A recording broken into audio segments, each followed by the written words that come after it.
I never imagined my world could collapse so suddenly. My life was simple, predictable, maybe even boring in the best way.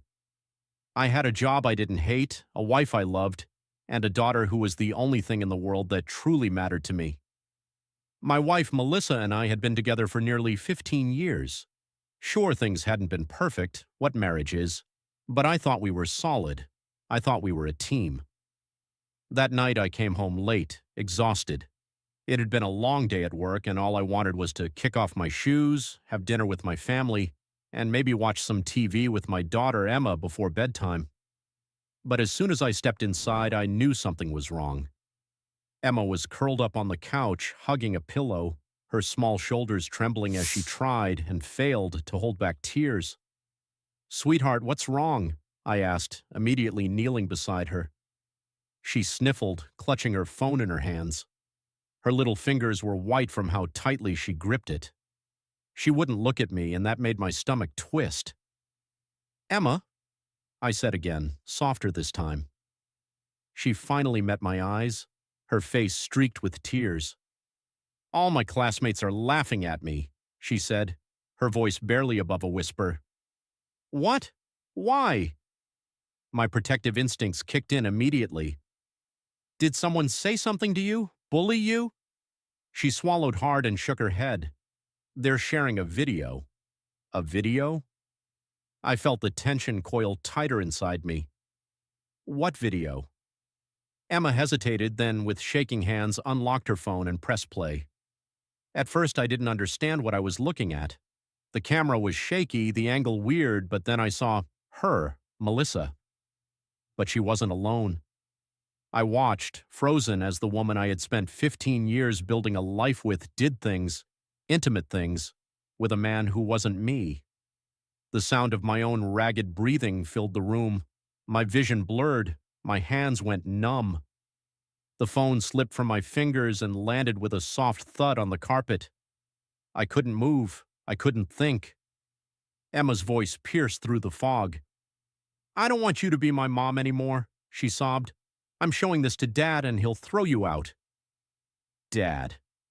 It took me a second to register what she had just said, and then, as if on cue, I heard the front door open.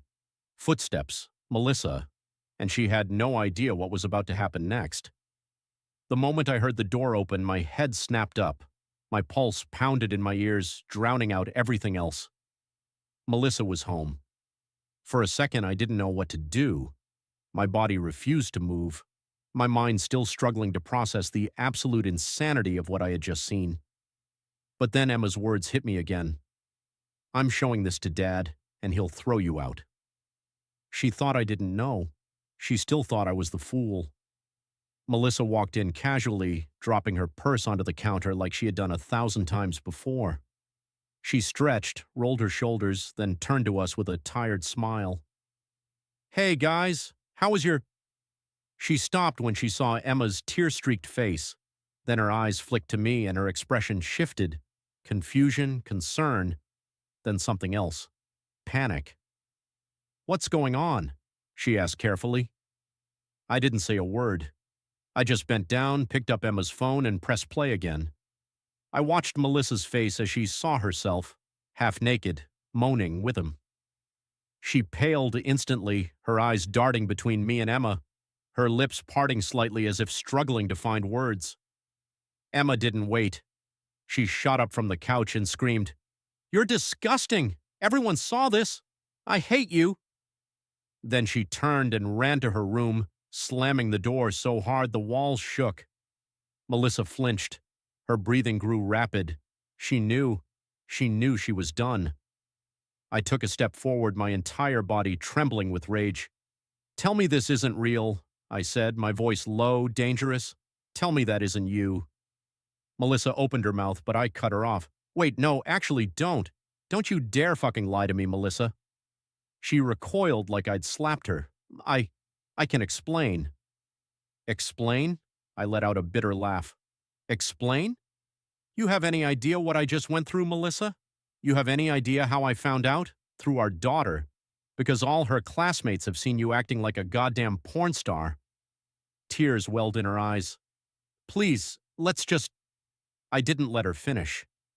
How long? I growled. Jake, How long? I roared, stepping closer until she had no choice but to back up against the wall. Her lower lip trembled. She wiped at her eyes, sniffing hard. It wasn't serious, I snapped. My hands clenched into fists, nails digging into my palms. Are you seriously standing there trying to minimize this? I laughed coldly, shaking my head. Wasn't serious. Melissa, I just watched you do things with that man you've never even done for me. Her eyes widened. Jake, please. My breathing was ragged. I could barely see straight. I had never yelled at her like this before. I had always been the calm one, the quiet one, the good husband, the good father. And this was how she repaid me? For 15 years, I had worshipped this woman. I met her in college when she was the wild, spontaneous girl who brought life into every room she walked into. I was the quiet guy, the responsible one, the one with a plan. She used to call me her steady ground while she was the hurricane, and I loved her for it. We got married young, and we struggled like hell at first. I worked 2 jobs so she could finish school, working nights and weekends just to keep the bills paid. I sacrificed everything to make sure she was happy. Then came Emma, our miracle baby. We had tried for so long. I was there every step of the way. Doctor's appointments, late-night cravings, rubbing her swollen feet when she was too exhausted to move. I built the crib myself, piece by piece, just to make sure it was perfect for our daughter. And now that daughter, my little girl, was hiding in her room, crying her eyes out, because her mother had just destroyed our family. Melissa was still crying, hands shaking. Jake, please, I never wanted this to happen. I stared at her, disgusted. Who is he? She shut her eyes tight. Who is he, Melissa? Her whole body trembled, and then, in the smallest voice, she whispered, my boss. Everything inside me went still.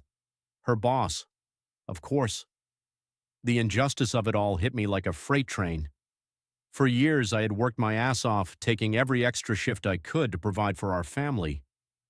Meanwhile, Melissa had spent the last 5 years building her career. She had started as an assistant at some fancy marketing firm, then worked her way up. I had been so proud of her. I had supported her every step of the way, encouraged her, watched the kids when she had to work late, told her she deserved her success. And now? She was sleeping with the very man who gave her that success. I let out a slow, bitter exhale. So that's why you've been working late so much? Melissa looked away. I laughed darkly. And I bet I looked like a complete fing idiot to you, huh? Staying home, taking care of our daughter, waiting for you like some loyal fing puppy while you were out screwing your boss. She started sobbing. No, Jake, it wasn't like that. Then how was it, Melissa? I roared. Explain it to me, because from where I'm standing, it looks exactly like that. She collapsed onto the couch, covering her face with her hands. I made a mistake, I scoffed. A mistake is forgetting an anniversary, Melissa.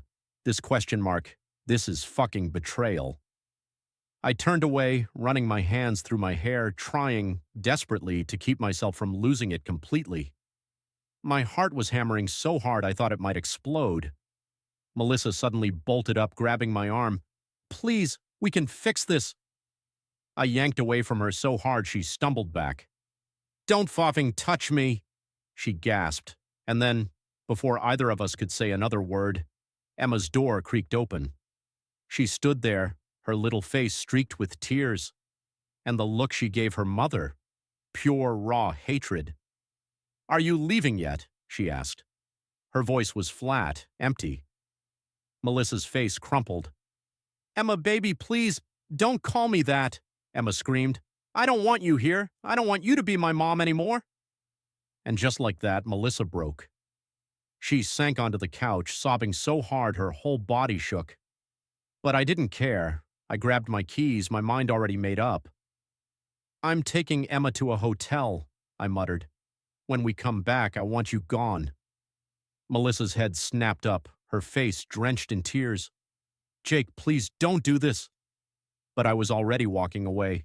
Because this time, I wasn't coming back. I slammed the door behind me, gripping my keys so hard my knuckles went white. My entire body was vibrating with rage, betrayal, and something deeper, something that clawed at my chest like an animal desperate to escape. Pain.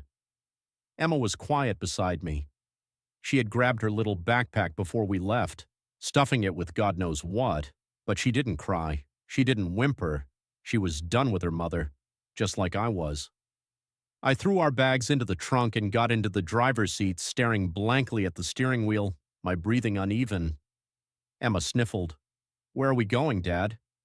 I swallowed hard, forcing myself to focus. "A hotel for tonight. Tomorrow, we'll figure it out." I started the car, backing out of the driveway.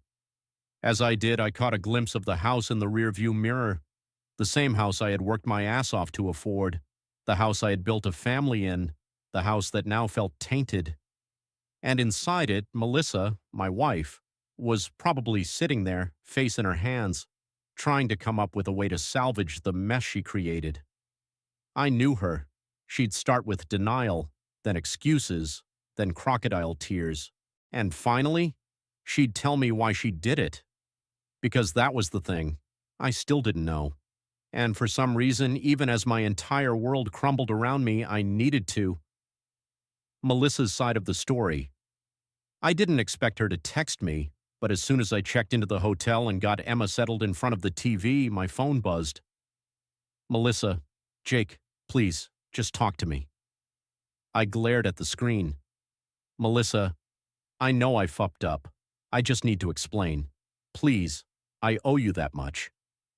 I almost ignored her. I should have ignored her, but I couldn't. Not because I wanted to forgive her, not because I wanted to fix things, because I needed to understand. I stepped outside onto the hotel balcony, hands shaking, and called her. She picked up on the first ring. "Jake?" "Talk." My voice was cold. She let out a shuddering breath. "I know there's nothing I can say to make this better. Cut the bulls." "Melissa," I snapped. "I don't need an apology. I don't need excuses. I just need to know why." She hesitated. Then finally she spoke. "It wasn't about love," she admitted. "It was never about love." I didn't say anything. "At first it was just harmless flirting," she continued. "Then it became exciting, a distraction, and before I knew it, I was in too deep." "A distraction from what?" She was quiet for a long time. "From my life." My stomach twisted. "Your life?" "Yes, Jake." Her voice hardened. "The life where I was a wife and a mother and nothing else? Where I spent years watching you chase your dreams, you work for our future, while I sat at home feeling like nothing more than a glorified maid." I clenched my jaw. "So this was my fault?" "No, I just—" She groaned in frustration. "I don't know how to explain it, Jake. It wasn't about him. It was about me. About wanting to feel like someone wanted me. Like I was alive again." I let out a bitter laugh. "So you destroyed our family because you were bored?" "I don't expect you to understand." "You're damn right I don't," she sniffled. "I didn't mean for it to go this far. I never wanted to hurt you or Emma." "Then why did you let it be recorded?" Silence. "Melissa." "I didn't know," she whispered. "I swear to God, I didn't know he recorded it." I froze. "Wait, you're telling me your boss recorded you without your permission?" "Yes," she sobbed. "I found out weeks ago, but by then he already had it. He told me if I ever ended things, he'd send it to my coworkers, to my friends, to you." My blood ran cold. "So what? He blackmailed you?" "Yes." I squeezed my eyes shut, my mind racing. "So you kept seeing him because you were afraid?" "At first," she admitted. "Then, I don't know. I convinced myself I wanted it. It was easier than feeling like I had no control." I exhaled sharply, pressing my fingers to my temples. This changed things. It didn't excuse anything, but it changed things. "Why didn't you come to me?" I asked quietly. "Why didn't you tell me what he was doing?" "Because I knew you'd kill him. She was right. And now I was going to. Nuclear revenge. I hung up without another word. Then I made a decision. Melissa might have been weak. She might have let herself be manipulated, let herself be used. But I wasn't weak. And I was about to make her boss regret every fucking second of his existence. I didn't call him. I didn't warn him. I went straight to his house. I wasn't stupid. I knew showing up unannounced would make things messy. That's why I had a plan. Step 1, I sent the video, his video, to his wife. Step 2, I sent it to his boss along with a very detailed email explaining exactly how he had been blackmailing his employees. Step 3, I called a friend of mine from college, someone who just happened to be a lawyer, a damn good one. By the time I pulled up to his fancy suburban home, his world was already crumbling. I saw the lights flick on inside. His wife stormed out onto the porch, phone in hand, screaming at him. He looked confused at first, then terrified. He checked his own phone, read the messages, and when he lifted his head and saw me standing there, he knew. "You fucked up," I called out, my voice calm, steady. "Big time." His face paled. "Jake, shut up." I stepped closer. "You're done. Your career, over. Your marriage, over. And if you so much as breathe near my family again, I'll make sure you end up in a cell next to the worst people you can imagine." I could see the fear in his eyes. He knew I wasn't bluffing. I turned on my heel and walked away, my heart still racing. I had lost my wife, but at least for the first time in hours, I had won something, and it felt damn good. I stood there watching the life drain from his face, and I swear I had never felt calmer. Melissa's boss, her lover, stood on his porch like a deer in headlights, gripping his phone as he scrolled through the damage I had just inflicted. His wife was screaming at him, her voice raw, full of betrayal. The neighbors' porch lights flickered on, curious heads peeking outside to see the spectacle. I didn't care. I wanted everyone to see. I had spent 15 years being the nice guy, the reliable husband, the man who sacrificed everything for his family. And what did I get in return? Humiliation. A wife who threw me aside for some sleazy corporate predator. A daughter who had to find out the worst way possible. But tonight I wasn't the nice guy anymore. The man in front of me, Robert fucking Davis, the CEO of the firm Melissa worked at, finally lifted his gaze from his phone and locked eyes with me. "Jake, listen," he stammered, his voice uneven. This is a misunderstanding." I laughed, actually laughed. "A misunderstanding," I repeated, stepping closer. "You blackmailed my wife into staying with you. You recorded her without her consent. And you think this is a misunderstanding?" His throat bobbed as he swallowed hard. His wife, poor woman, was still flipping through the messages, her hands shaking as she read every filthy, disgusting detail of what her husband had done. "How long?" she suddenly snapped, shoving the phone against his chest. "How long have you been cheating on me, Robert?" "Baby, please let's not do this here," he whispered, trying to pull her inside. She yanked away, eyes wild with rage. "How long?" He hesitated. Wrong move. A loud smack echoed through the neighborhood as she slapped him so hard he stumbled backward. I couldn't help but smirk. "You're finished?" I said. "Your career? Done. Your reputation? Gone. Your marriage? Well?" I glanced at his furious wife. "I'd start looking for a divorce lawyer if I were you." His head snapped back to me, and for the first time I saw something besides panic in his eyes. Anger. "You set me up," he growled. "You think you're some kind of hero? You just ruined your own wife too, dumbass." My jaw tightened. Melissa ruined herself. He scoffed, his lips curling into something between a sneer and a smirk. "And what are you gonna do, huh? Hit me? Call the cops? You got nothing on me legally, and you know it." I took another step forward until I was inches from his face. "You're right, Robert," I murmured, my voice low, lethal. "I'm not going to hit you. I'm not going to waste my energy on a worthless piece of sauerkraut like you." Then I leaned in and whispered, "But I don't need the law to destroy you." His smirk faltered. Check your email in the morning. I turned and walked away, feeling lighter than I had in hours. But I wasn't done. The real revenge begins by the time I got back to the hotel. Emma was curled up in bed, fast asleep. Her little body looked so small under the blankets, and it broke my heart all over again. She didn't deserve this. None of this was her fault. I sat down at the cheap hotel desk, pulled out my laptop, and got to work. See, Robert had made a huge mistake. He thought because he was powerful, because he was rich, that he was untouchable. But men like him always had skeletons in their closets.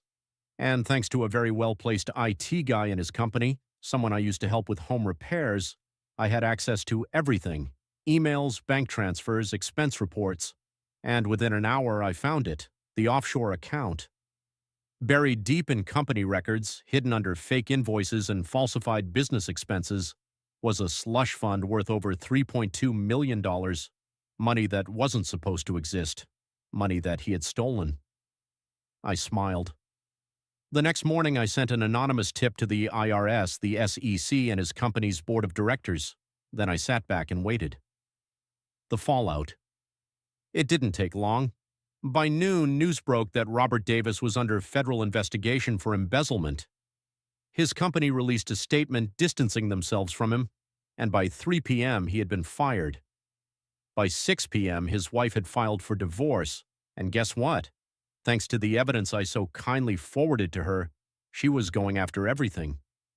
House, gone, savings, frozen, job, non-existent. And the best part? His affair with Melissa was all over the news. Reporters dug deep. They found out about the secret recordings, the blackmail, the way he preyed on younger employees.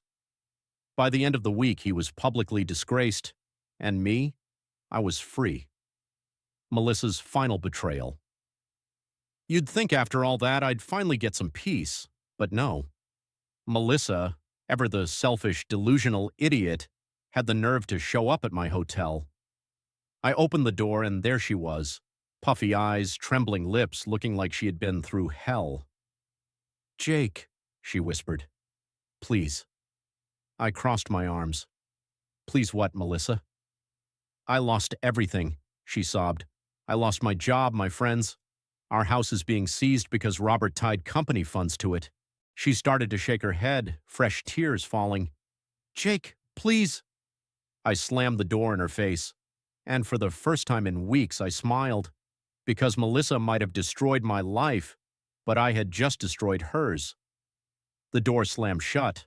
I stood there, hand still on the knob, breathing heavily. Through the door I could hear Melissa's muffled sobs, desperate, broken, maybe even genuine. Didn't matter, I wasn't falling for it, not after everything.